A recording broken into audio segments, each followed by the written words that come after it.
Hi, I'm Marion Brown, one of your associate pastors, and I'm actually standing in the historic Roswell Cemetery.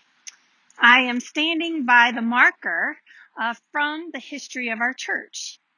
In 1836, our church began in a building of a log cabin. That log cabin later became an A-frame building, and then later on the building moved. So right here, I stand in the holy place of the beginning of our story, of our history, and our worship of Chapel Roswell. And because I'm in a cemetery, I actually am standing in the holy place of the beginning of an Easter story. And you know this story. Jesus, one Thursday night, was eating dinner, sharing a meal, breaking bread with friends. The next day, he was crucified, and they brought him into a tomb, and they sealed it. They put the big stone in front of it. And 3 days later, the women came to the cemetery. They came to check on him and begin their own ritual, not unlike our own of coming to visit and coming with flowers and coming with a rite and with words and with prayers to visit. And somehow the women, when they got there, they didn't expect what they saw. The stone was rolled away and the tomb was empty. And the women immediately ran to tell other people. They told the disciples and all of Jesus' friends, and the reactions from the disciples were a little different. Some stayed where they were. Other disciples ran to the cemetery to see it for themselves. But then there were two people. And what they began to do, they began to walk away. They began to walk away from the holy place. They began to walk away from the holy city of Jerusalem. And they began to walk away from all that they knew. They began to walk away and socially distance, if you will. They walked away from all their normal routines and all their normal activities and all of the community. They began to walk away from that story. And as they walked away, they began to discuss the details of the day. They began to discuss all of the events that had been happening over these days. And they began to talk about them over and over again. And so they walked and they talked.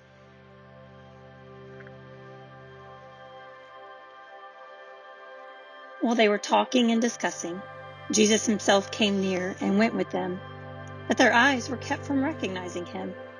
And Jesus said, "What are you discussing with each other while you walk along?" And they stood still, looking sad. Then one of them answered him, "Are you the only stranger in Jerusalem who does not know the things that have taken place these days?" Right now, everyone in the world is talking about COVID-19 restrictions and regulations. We are constantly having text updates, social media, reading news headlines, and every conversation we have with friends and family, we are retelling the events of these days over and over and over again. And so if a stranger were to walk up to me right now, I know exactly what I would do. I would back up and I would put on my mask. And if that stranger were to say, "What are these things that you're talking about? And why are you wearing a mask? And where did all the people go?" I don't think that I would recognize that either. Because no matter where you are, no matter what situation you are in a place where COVID-19 is changing our story and our history and our worship. We are on our own 7-mile journey to Emmaus. We are on, like the disciples, our road to Emmaus. I'm walking here on Canton Street. And if you are familiar with this area, then you know that normally it's a lot busier than it is right now. Because no matter what time of day you are out, there are people everywhere. There are people walking and exercising, and there are people eating, and they're here having a good time. There are people who come here for anniversaries and for parties and for birthdays and celebrations. People come out of town to be on Canton Street, and then some people just come for date night and family night. This street is always a lot busier with people finding parking or waiting for a table to eat outside. If you're not from here, then Probably there's a road wherever you live that doesn't look quite the same anymore. There's less activity, there are less people, and thankfully in Atlanta, there's a little less traffic. And so here we are, like the disciples. And like the disciples, we are walking away. We are walking down a familiar road, and we are talking about the events of the day. Yet somehow, the people and the places are unrecognizable. Now, I have to be honest, part of the unrecognizable to me are the masks. I'm still getting used to the mask, so please hear me say you need to follow CDC guidelines and always wear your mask and your gloves. I've had to get used to my mask. A few days ago, I actually had to go to the grocery store. I had a few things to pick up in between my pickup dates, and I pulled into the parking lot, and there were several other people that pulled in as well. And what was interesting to me is I watched them as they put on their mask. It's very funny because people put on their mask and immediately they start to fix their hair. They took down that visor mirror, they adjusted their rear view mirror, and they began to put their mask on and just fix themselves a little bit and make sure it all looked good and put their baseball cap on straight. And I thought, how funny is that? We're not going to be able to recognize you anyway. Because see, for me, I don't look that nice when I put my mask on. It's taken me a while. I'm a little more awkward with it because as soon as I put my mask on, I stop breathing. I have no idea why. It's like, okay, I have to remind myself to breathe. And all of a sudden, it's like I can't see anymore. And as you can tell, my eyes are not covered, but somehow I started those little jerky movements. Like, okay, where is everything? I can't see the same way when I have my mask on. I realized through this that just with having a little bit of my face covered, I see everything completely differently. I don't see anything the same. And so there I was. I went to the grocery store. And I was in the parking lot, and I got my mask on. And then I went ahead, and I put on my gloves. And as I did all this, I'm walking through, reminding myself of those few items that I had to get. So as I got into the grocery store, I calibrated my breathing. I figured out my sight just enough to find out the directional aisle traffic where I needed to be. And I began to shop. And as I shopped, I realized that through these masks, I could feel other people's judgment. I went over to one of the shelves, and there it was, the last jar of my favorite salsa. And so what did I do? I grabbed the last jar of the salsa, and out of the corner of my eye, I turned, and I could see this woman scowling at me in judgment. I could feel her scowl through the mask. I go on to the next aisle, and I wait patiently. And I waited as the man finished his selection. And when he did, he turned to look at me, and he said, "Thank you," in a way. He didn't say a word, but I could feel it. Somehow, through the mask, I could feel these emotions from strangers. Of course, then I went to the checkout, finished shopping, and I began to make my trek back out of the parking lot, or back into the parking lot. And so there I am, pushing my cart, just walking along, and I hear behind me, hey, how's it going? So, of course, I turn around a little bit. I'm like, who is she talking to? I almost thought I was a little embarrassed for her, but she just keeps talking to me. I had no idea who she was. And I was just talking. I'm like, okay, yeah, doing great. Well, I got over to my car, and at a safe distance, I went ahead and I took off my mask. And as soon as I took off my mask, I realized the whole time I'd been talking to my neighbor, my next door neighbor. As they came near the village to which they were going, he walked ahead as if he were going on. But they urged him strongly, saying, "Stay with us, because it's almost evening and the day is now nearly over." When he was at the table with them, he took bread, blessed and broke it, and gave it to them. Then their eyes were opened and they recognized him, and he vanished from their sight. They said to each other, "Were not our hearts burning within us while he was talking to us on the road?" It's almost as if their masks were lifted and they could see again. In one moment, the disciples could sense the emotions and the feelings of a stranger. They could recognize a neighbor, and they could share a meal with a friend. My family, we eat all of our meals at a table. These days, we've been eating 3 meals a day at the table for every day for the last 6 weeks.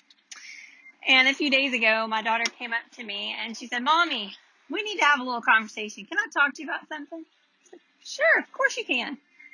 And she said, "Did you know my favorite meal of the day?" I said, "No, tell me, what is it?" She said, "Well, it's lunch." It's like, "That's fantastic." I said, "What is it that makes you love lunch?" She said, "Well, it's probably the food.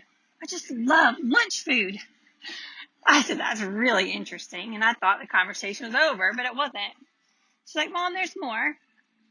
She said, "I've decided I'm not going to eat with you anymore. Well, I'm not going to eat lunch with you anymore." I was like, "I'm sorry, what was that?" She said, "Yeah, I'm just really tired of eating lunch with you. I mean, I'll eat dinner, but I got to be by myself at lunch." So wait a minute. Are you telling me that you would rather eat by yourself than eat with me at lunch? She's like, "Yes, that's exactly what I'm saying. Great talk. Thanks a lot, Mom." She patted me on the shoulder and off she went. It turns out my daughter loves to eat lunch with her friends. And when she eats lunch, she remembers all of the lunches that she had with her friends. When she breaks bread, she remembers.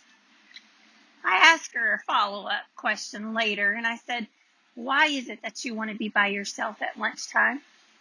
And she said, "Because that's my time when I can remember all of my friends from school. It's a time when I can remember all the stuff we used to talk about at lunch. And I can remember their faces and the funny things we talked about." And she said, "And Mom, when I'm by myself at lunch, I can think about all the other stuff I'm going to tell them next." For the disciples and for my daughter and for all of us, meals carry memory and meals can carry hope. And as soon as the disciples remembered that meal that they had just a few days before, all of a sudden those disciples were filled with hope again. And as soon as the disciples experienced that hope, they got up and they ran back to community to tell everybody the news. Every encounter with a stranger, every recognition of a neighbor, and every meal we share in God's name, we are filled with hope for the next one. That same hour they got up and returned to Jerusalem, and they found the 11 and their companions gathered together. Then they told what had happened on the road, and how he had been known to them in the breaking of the bread. The disciples were changed by their time on the road, and when they got up, they couldn't wait to tell other people about it. We too are going to be changed from our 7-mile journey of COVID-19. And when we get back to life, I have absolutely no idea if we're going to recognize it or not. But I know one thing. I will never be able to go to the grocery store again and see it the same way. I'll never be able to walk down Canton Street and see it the same way. After we've been watching our children learn, we now will begin to support them in different ways. Now that we've watched our spouses work, we understand now how to support them differently. Now that we have watched people celebrate milestones and anniversaries and birthdays without having all their friends and family around them, we will have an impact on our relationships.